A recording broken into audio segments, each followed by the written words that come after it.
Good morning, students. Let us continue with the chapter number 17. Next topic, exchange of gases. Alveoli are the primary sites of exchange of gases. Exchange of gases also occur between blood and tissues.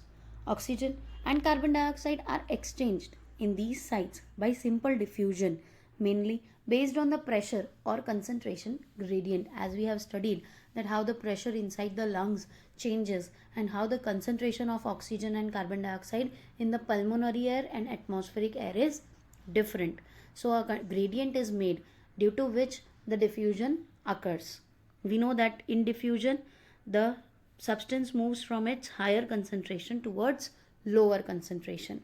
Solubility of the gases as well as the thickness of the membrane involved in the diffusion are also some important factors that can affect the rate of diffusion. Pressure contributed by an individual gas in a mixture of gases is called partial pressure and is represented as small p O2, that is for oxygen, p CO2 for carbon dioxide. Partial pressure of these two gases in the atmospheric air and two sites of diffusion are given in table 17.1 and in the figure 7.3. The data given in the table clearly indicates a concentration gradient for oxygen from the alveoli to blood and blood to the tissues.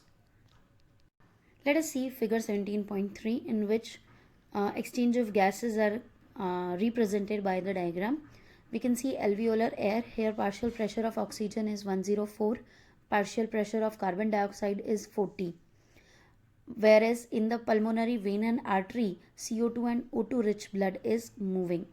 The partial pressure of deoxygenated blood, oxygen is 40 and CO2 is 45, while in oxygenated blood it is, for oxygen it is 95 and for carbon dioxide it is 40. A comparison is given over here: respiratory gas, atmospheric air, alveoli, blood, oxygenated and deoxygenated, and tissues. So we can see that how the atmospheric air and blood have the different concentrations of oxygen and CO2. Wherever whatever is more will go to the site where it is less. Similarly, a gradient is present for carbon dioxide in the opposite direction, that is from tissues to blood and blood to alveoli.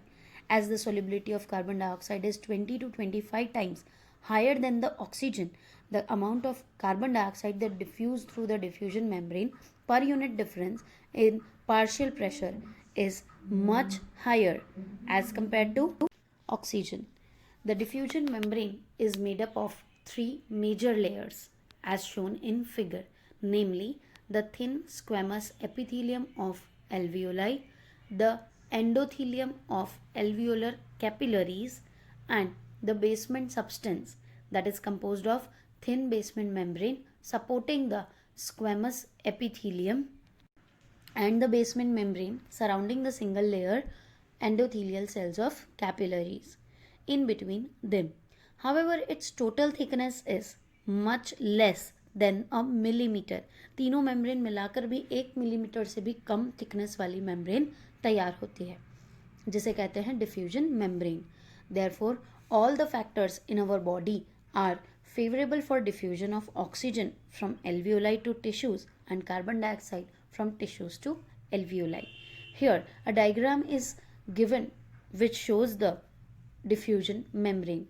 We can see the cavity of alveoli is surrounded by a squamous epithelium, after which there is a basement substance, yellow colored basement substance, and then comes the endothelium of blood capillary in which the blood cells are moving.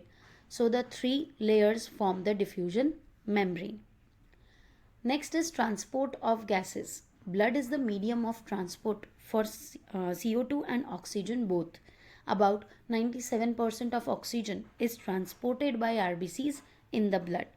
Remaining 3% is carried in a dissolved state through the plasma. Nearly 20 to 25% of CO2 is transported by RBC, whereas 70% of it is carried as bicarbonate. About 7% of carbon dioxide is carried in a dissolved state through plasma. Let us see transport of oxygen in more detail. Hemoglobin is a red-colored iron-containing pigment present in the RBCs. Oxygen can bind with the hemoglobin in a reversible manner to form oxyhemoglobin. Each hemoglobin molecule can carry a maximum of 4 molecules of oxygen.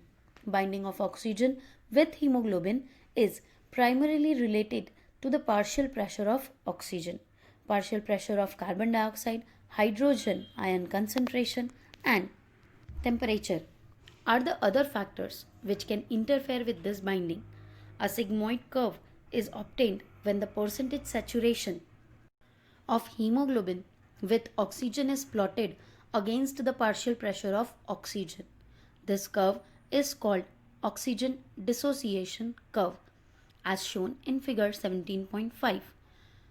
It is highly useful in studying the effect of factors like partial pressure of carbon dioxide, hydrogen ion concentration, etc. on binding of oxygen with hemoglobin.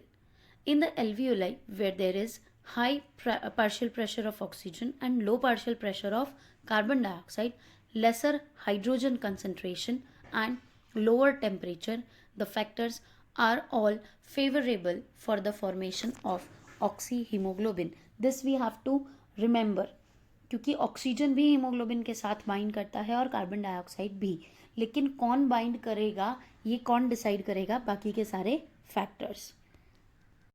Whereas in the tissues where low partial pressure of oxygen and high partial pressure of carbon dioxide, high hydrogen ion concentration and high temperature exist, the conditions are favorable for dissociation of oxygen from the oxyhemoglobin. This clearly indicates that oxygen gets bound to the hemoglobin in the lung surface and gets dissociated at the tissues. यही formation है कि अगर partial pressure oxygen का ज़्यादा होगा जैसा कि lungs में होता है तो बाइंडिंग होगी ऑक्सीजन और हीमोग्लोबिन की, और अगर पार्शियल प्रेशर ऑक्सीजन का कम CO2 का ज़्यादा होगा जैसा कि टिश्यूज़ में होता है तो डिसोसिएशन होगा ऑक्सीजन हीमोग्लोबिन का.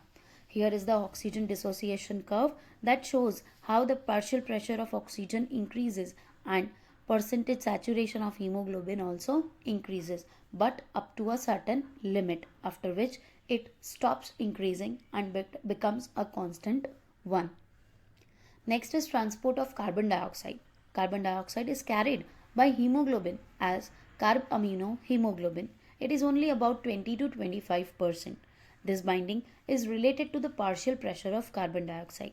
Partial pressure of oxygen is a major factor which could affect this binding. When partial pressure of carbon dioxide is high and O2 is low, as in tissues, more binding of carbon dioxide occurs. Whereas when the partial pressure of carbon dioxide is low and PO2 is high, then as in alveoli, then dissociation of carbon dioxide from carbaminohemoglobin takes place. That is, CO2 which is bind to hemoglobin from the tissues is delivered at the alveoli, and alveoli has high PO2 where it dissociates. RBC contain a very high concentration of enzyme carbonic anhydrase, and minute quantities of the same is present in plasma too. This enzyme facilitates the following reaction in both the directions. We can see that hydrogen bicarbonate is formed in presence of carbonic anhydrase, which is the result in which carbon dioxide plus water combines to form hydrogen bicarbonate, as well as the same enzyme facilitates the reversible reaction in which ions are formed, bicarbonate and hydrogen ion. At the tissue site where partial pressure of CO2 is high, due to the catabolism, carbon dioxide diffuses into blood, RBCs and plasma and forms hydrogen bicarbonate ion and proton. At the alveolar site where PaCO2 is low, the reaction proceeds in the opposite direction, leading to the formation of carbon dioxide and water. Thus, carbon dioxide trapped as bicarbonate at the tissue level transported to the alveoli and releases out the carbon dioxide. Every 100 ml of deoxygenated blood delivers approximately 4 ml of carbon dioxide to the alveoli. Next is regulation of respiration. We must study how the respiratory process is regulated in human. Human beings have a significant ability to maintain and moderate the respiratory rhythm to suit the demands of the body tissues. This is done by neural system, a specialized center present in the medulla region of the brain called respiratory rhythm center is primarily responsible for this regulation. Another center present in the pons region of the brain called pneumotaxic center can moderate the functions of the respiratory rhythm center. Neural signal from this center can reduce the duration of inspiration and thereby alter the respiratory rate. A chemosensitive area is situated adjacent to the rhythm center, which is highly sensitive to CO2 and hydrogen ions.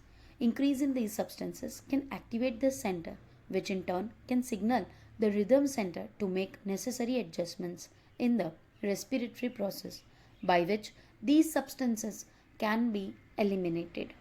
Receptors associated with the aortic arc, that is situated over the heart, and carotid artery, the artery that supplies blood to heart, also can recognize the changes in carbon dioxide and hydrogen ion concentration and send necessary signals to the rhythm center for remedial actions.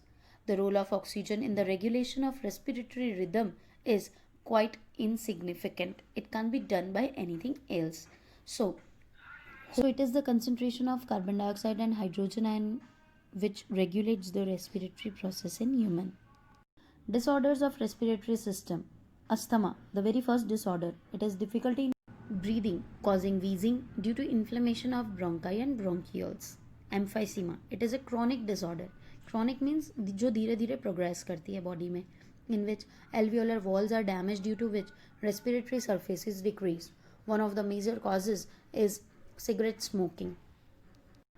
Occupational respiratory disorders. In certain industries, especially those involving grinding or stone breaking, so much dust is produced that the defense mechanism of body cannot fully cope up with the situation. Long exposure can give rise to inflammation leading to fibrosis, proliferation of fibrous tissue, and thus causing serious lung damage. Workers in such industries should wear protective masks in order to avoid this disorder.